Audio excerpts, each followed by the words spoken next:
తమిళనాడులో బాంబు బెదిరింపులు కలకలం రేపాయి. సినీ, రాజకీయ ప్రముఖుల ఇళ్లతో సహా పలు ప్రదేశాలకు బాంబు బెదిరింపులు వచ్చాయి. ఎయిర్పోర్ట్ సమీపంలో చెత్త బుట్టలో శక్తివంతమైన బాంబులు పేల్తాయని బెదిరింపులు వచ్చాయి. దీంతో అధికారులు అప్రమత్తమయ్యారు. బాంబ్ స్క్వాడ్ బృందాలు, డాగ్ స్క్వాడ్ల సహాయంతో ముమ్మరంగా తనిఖీలు చేపట్టారు.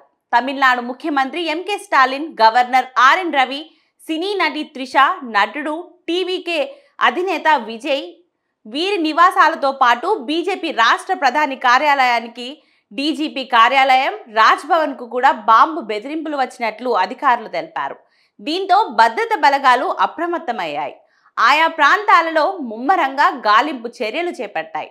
అయితే ఇప్పటి వరకు ఎలాంటి అనుమానాస్పదమైన వస్తువులు దొరకలేదని భద్రతా అధికారులు తెలిపారు. ఇక తాజా బాంబు బెదిరింపుల నేపథ్యంలో చెన్నై అలర్ట్ అయింది. ఎక్కడికక్కడ భద్రతను కట్టుదిట్టం చేశారు. బెదిరింపులకు పాల్పడిన వారిని కనిపెట్టేందుకు అధికారులు పూర్తి స్థాయి దర్యాప్తు ప్రారంభించారు. కాగా గత 6 రోజుల్లోనే ఇలాంటి బెదిరింపులు మూడోసారి రావడం గమనార్హం. ఇక గురువారం రాత్రి చెన్నై విమానాశ్రయ మేనేజర్ కార్యాలయానికి బాంబు బెదిరింపు ఈమెయిల్ వచ్చింది.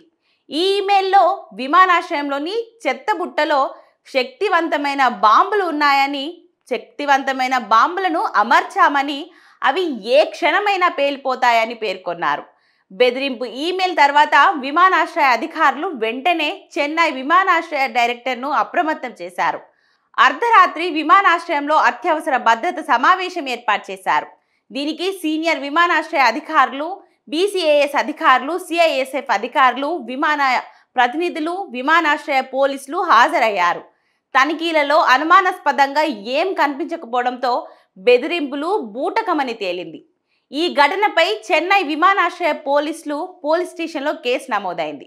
గతంలో కూడా ఇలాంటి బాంబు బెదిరింపులు వచ్చాయని, ఇలా స్టాలిన్కు తరచుగా బాంబు బెదిరింపులు వస్తుండడంతో ఆయన భద్రతపై ఆందోళన వ్యక్తమవుతుంది.